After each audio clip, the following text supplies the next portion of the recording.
Hey, what's going on everybody? DJ here. So, this is a Pokemon video, but it is really aimed at the Pokemon business tubers. If you're running your own online card business, Pokemon business, maybe LGS. I can't really help LGS. I've never ran an LGS. It's gonna be titled something like, stay away from the Pokemon drama, something to that effect. And I think this is very important if you're running an online Pokemon card business. I really do. I truly do. Because it's very low-hanging fruit to talk negatively about other people. Why? You get rewarded with a bunch of views. You get rewarded with a mass wave of what you think is a positive amount of comments like, yeah, I hate whoever, right? Who don't people like? I don't know, DJ's Pokestar, maybe you hate me, right? Or you don't like Nostalgianomics, or you don't like whoever, Pokey, Ryan, whatever it is, right? Yeah, you stick it to them, man. So you start your business. I see this all the time. People start their Pokemon card business and they're going really well. They're staying the course. They're focused on the content. They're focused on like the sales and blah, blah, blah. And then they get poisoned, right? They get poisoned from a different side of the community that says like, you should be doing it this way. I think you should be collecting. Why are you not talking about the cards? Why don't you talk about the love and the passion of Pokemon? Listen, the kumbaya is great. I myself am also a collector, but let's not fool ourselves. Let's not blend these two things in. If you're trying to run a business, a Pokemon card business, why are you so concerned with other people are telling you? Because these other people, they are not here to help your business grow. You see, they don't even run a business. And if they do run a business, they're not doing it in a successful level, so they can't help you. If you look at the people that are doing this at a very successful level, that's not me, that's people doing it way bigger than me, right?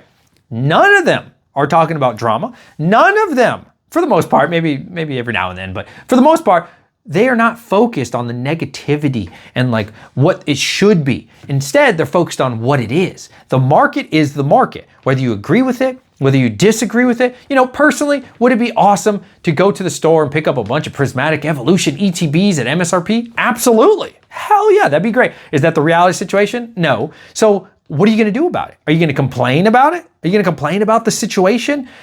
If you want a bunch of views, the answer would be yes, absolutely. What's really popular these days is talking negatively about other content creators. And that's like the new thing, right? Because there's no crazy news coming out. I mean, I know we had a Rayquaza announcement this morning about stadiums. They're like going to be connected or something. That's pretty cool looking. I think that's pretty cool. I can't wait to play that. I've been recently playing the TCG, so that's pretty cool.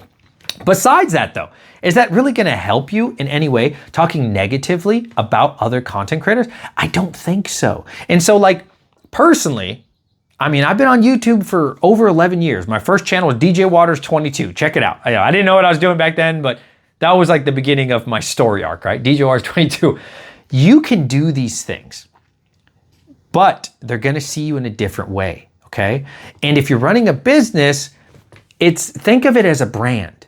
Would you want your brand to be around or surrounded by negativity and trolling and making fun of people and stuff like? You can do that, sure, but who would want to work with you? I have ran ads before, not on this channel or anything, on other people's channels for different businesses that I run. I used to have like a computer business that was very successful, things like that, right?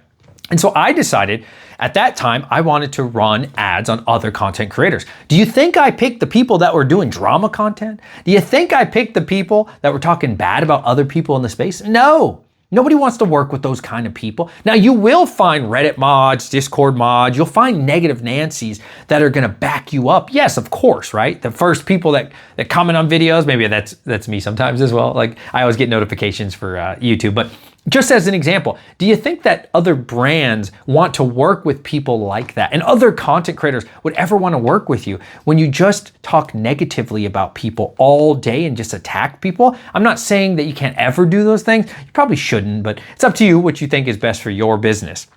But I can't see any benefit to doing that type of content, and I see it far too often. It's really sad. You see people start off so well in their business content creation, and then they just veer off into negativity and going down this loophole, this rabbit hole, when the people making moves, they have not stopped in this slowdown, in this consolidation period. Do you think that Retrospecs is slowed down? No. Do you think Dan Catch 'em All Collectibles is slowing down? No. The people that matter in the business world, I'm not saying overall on YouTube, but in the business world, they're not slowing down. They're still buying. They still see it as we're booming. Why is that? Because They will adapt to the conditions. They will not complain about the conditions. They will change their business in a different way. I do this all the time, right? Earlier in the year, Japanese was not bad for me. I've had to since cut it off because prices got too high. Sales aren't super great. Price goes up, price goes down. Can you even get it for the price that's, you can still make a margin? Maybe you can, maybe you can't, right? You adapt and you change your business as best as you have to. But it's not getting the easy views, right? There's so many people out there that are arguing about, is Scarlet and Violet better? Sword and Shield better? This and that and this and that's low-hanging fruit to make that type of content and become that type of content creator with negativity. You can do those things, but it will not help you get new customers. It will not help you get to 6 figures a month in your business. And hell, I haven't got to $1 million a month or anything, or maybe one day we'll extremely doubt that. Maybe we'll hit $1 million one day in the next few years of sales or something like that. That'd be pretty cool, right? But it's not gonna help you get there.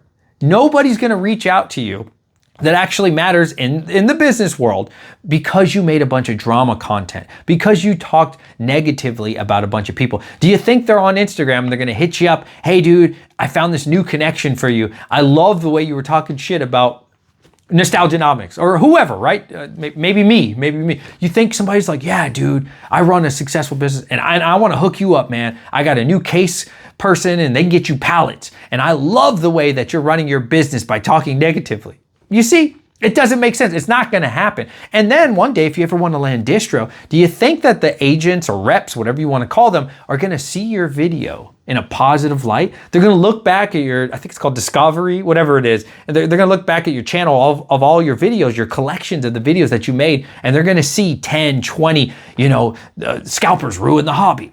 This YouTuber said this. That YouTuber said that. Vendors are bad, scalpers are bad. Do you think that's gonna be something that the distro wants to work with? Probably not. I would assume not.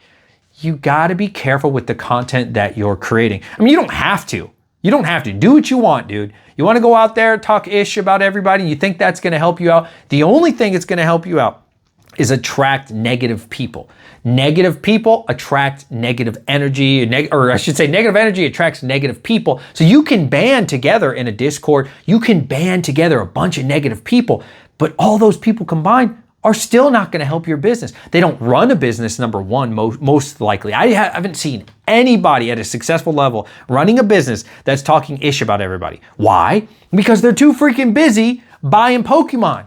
They're too busy either making plays on graded cards, is just a random example that I have on my desk, not saying you need to buy this or anything. They're making plays, they're finding new connections, new sources of income, revenue, whatever you want to call it. They're finding new ways to expand, and the rich will get richer. And the people who are not worried about getting rich, I get it, but they're not going to help you. You understand what I'm saying? So when you attract those negative people for views, you're gonna get negative results for your business. I'm here to tell you, focus on what matters. You know what matters?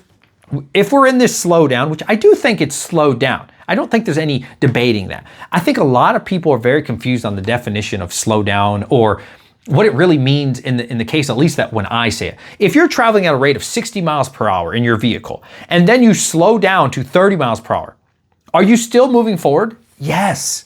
Are you slowing down? Yes. Even if you go to 10 miles per hour, you can still be going up. You're just not going up at the rate of speed that you once were.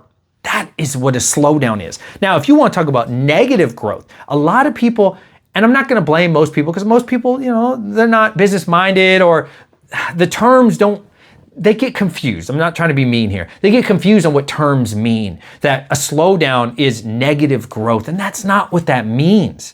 Consolidation is what it is. It's trading sideways, and some days things go up, and some days things go down. And that's, if you ever seen a graph, it goes like this. It can still go up, but just slower instead of how it was, like with the Ascended Heroes, a rocket ship where everything was just booming, right?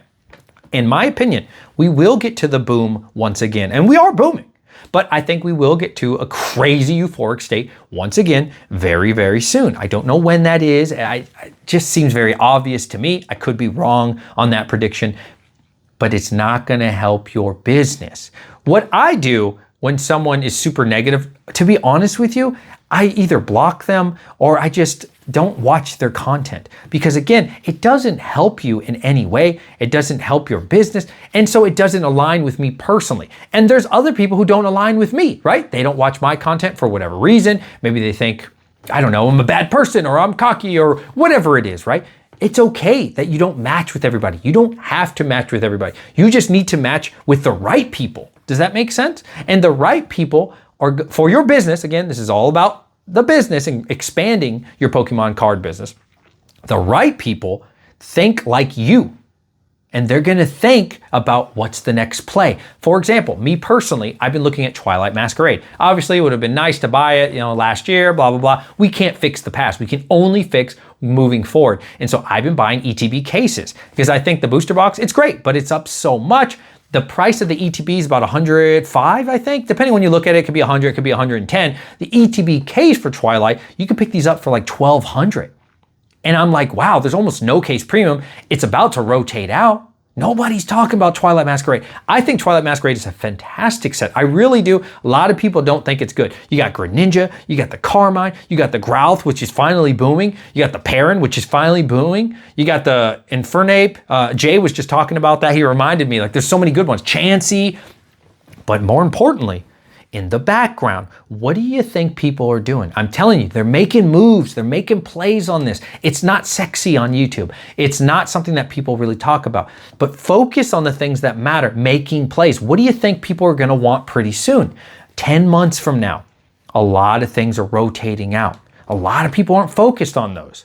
A lot of people are focused on Prismatic, but they're not too focused on Surging Sparks. They're not too focused on Stellar Crown. They're not too, and I get it, Stellar Crown's not a great set, blah, blah, blah. But we're trying to make money here, right? We're trying to expand the business. So moving forward, what are some of the positions that you see that you think that people are gonna want in a month or 2 or 3 or 6? Right? When the news finally hits and people talk about it, maybe it'll be smothered a little bit with the 30th. I'm not sure. We'll find out what happens with that. But what are some of the plays that you could be moving or making, I should say, while other people are being negative? I'm telling you, more and more people are reaching out to sell their collections right now, at least for me. Now, you can take that however you want. You can say, I don't think Pokemon's slowed down in any way. And hey, I respect it. I agree. The cards, singles, and especially graded cards probably have just been booming, to be honest with you, booming. But the sealed product, for a lot of sealed product, not all, but a lot of sealed product has slowed down. Look at some of those opportunities. Look at something like, I don't know, just a fake example. The Ascended Heroes ETB is 180 bucks. Okay, well, how much does that come to in pack value? Well, could I look at the pin collection? I'm not saying this is a good play. I'm just saying, like, as an example, right? Can I look at, I don't know, the 3-pack or whatever you think is a good idea in your mind for your business? What is a way that I can still buy something a lot of people aren't thinking about? Everybody's thinking about the ETB, but are they thinking about X? Are they thinking about Y? There's other things you can do, you can make moves on that are going to benefit you. And if everybody or a lot of people think, hey, things are slowing down a little bit, or maybe there's some negative growth in this side of that sector. Can you take that as an opportunity? Is that a buying opportunity for you and your Pokemon card business? It probably is. I extremely doubt that you're going to be happy. I could be wrong. I extremely doubt that you would be happy not buying anything right now for your business. In my opinion, you should be churning and burning. Because if you're holding it for the long term, that's not really a churn and burn, okay? That's more of like an investment. Now, I do think that there's an in-between stage. From the stock world, we call this swing trading. So there's day traders who buy, sell like every day or like every other day. Then there's investing, which you hold for over a year, could be 3, could be 5. In between, there's like swing trades, okay? So I like to think of this, perfect example for me at least, is Prismatic Evolutions. I've been casing up, right? Am I gonna hold all of that for an investment? No, maybe a little bit of it. I don't know, I've considered like 10% or something, maybe, right? But overall, I'm buying these cases because I think they're way too cheap. You could pick them up probably $1,800, $1,900 right now. And what do you think a couple months from now, Prismatic cases are more than likely gonna be? I'm thinking they're gonna be over $2,000. Excuse me, I have the hiccups. I'm thinking they're gonna be over $2,000. So at that point, I'm stacking up on these cases, these ETBs, not really loose ETBs. I'll sell those, but stacking up on the cases Because I think, in my opinion, 3 months from now, definitely 6 months from now, these things are going to be up a lot. And so while people aren't thinking about that, or while people might be thinking about but not actually pouncing on the opportunities, that's just something that maybe you could do. And again, it doesn't have to actually be prismatic evolutions. That's just an example of something that I am doing and I think is going to do really well. Surging sparks. I've looked at the ETBs. I remember you could get these for 65, 70 bucks when they were coming out in Costco and such. Now they're like 110 or so. What about the case? Can you get a case of those? And is that not a huge case premium? It is rotating out as well.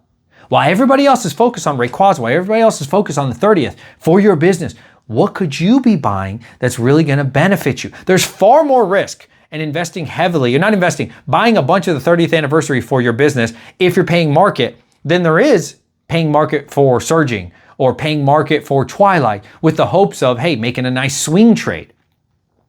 In my opinion, that's what the smart money is doing. I could be wrong on that. That's what I'm noticing. Opportunities like these, take advantage of them. You don't have to, do what you want. But in my opinion, for me, it's a must to buy more. I am buying more. I'm buying another collection this Saturday. More and more people are reaching out. I'm being more picky with what I buy. I'm not paying over 80%. I don't do over 80% right now. I don't think there's any need to, because there's just too many people selling at that 80% mark. A lot of people are still wanting 82, 85%. You don't need to buy those collections. Now, if I was in the beginning stages of my business again, and the only product I could get was 85%, yes, I would buy 85%, because it's better to have stuff on your store that you make a much smaller margin of, maybe 7%, 10% after Shopify fees and such, and then you gotta pay your taxes, right? 7 to 10%. I'll take that all day over 0%. I'd rather take action over inaction any day of the week. But the point is, eventually, we will boom again. And so what do you think happens to those prices? Even if you still could get it at 80%. If an ETB right now costs 100, 110, but we boom and things cost 130, 140, and you still get it for 80% at that point, did you set yourself up? No. And when you sell for market, it is more difficult to sell. It is a slower sale. I'm not saying you can't sell for market. What I'm saying is it is a slower sale. If you can just give your audience a 5% discount, if you buy Prismatic Evolutions today for, let's say, $1,900 a case, right? And then it appreciates to $2,500. Since you got it for so cheap at $1,900, you don't have to charge $2,500. You can be the guy that's charging $2,350. You still make your margin and you're significantly under market. Not saying you need to be under market. I'm just giving you an example, and you'll be able to sell so fast, right? In comparison to somebody who's going to have to buy it for $2,200, try to sell it for $25, that's market. They bought 20 of these cases. They'll sell eventually, but they sell at a much slower rate. You can churn way quicker in that way. Again, you will swing trade, so you could argue, did you make money if you're holding it for a swing trade? I get that. I hope this helps somebody. Negativity will grow your channel. It will. It will get you views. It will. But it will not help you in the ways that you think it will. For your business, stay the course of the Pokemon card business. Stay the course of doing your own thing. You must do your own thing. And when you do your own thing, the right people will notice you. They will DM you. You don't have to reach out to them. You don't have to say, hey, do you want to collab with me? Hey, do you want to work with me? You don't have to do that. They will hit you up. You understand? Because you show your value. If you raise your value as a business, other businesses or other content creators in that business investing side will naturally take you under their wing and reach out to you rather than you becoming a leech, right? If I reach out, brand new channel, I'm still a new channel, we're very small, we're insignificant. I don't think we really influence anybody, to be honest. I don't even know who's going to watch this video. But if I reach out to somebody as a brand new content creator, I provide nothing to them. I have nothing to offer to them. Hey, do you want to come on my channel? Blah, blah, blah. You know what? You might get somebody that says yes. They might throw you an attaboy, right? There are some content creators who do that. There's some really nice people out there like Kira Strawberry, right? She's really nice. She'll go on anybody's channel that has, 100 subs, 300 subs. I've seen Brian from Pokey&E do that. That's really nice of them. But you don't offer them anything. That's more of like a charity thing, a nice, kind gesture because they want to help people. And that's great. But think about it. What do you offer them? Probably nothing. So just mind your business, focus on yourself, focus on the business, and then grow naturally, and you will provide that value naturally. That's what it's all about. I appreciate every single one of you. If you made it to the end, put in #water. #water. I love every single one of you. Positive vibes, y'all. Positive vibes. Later.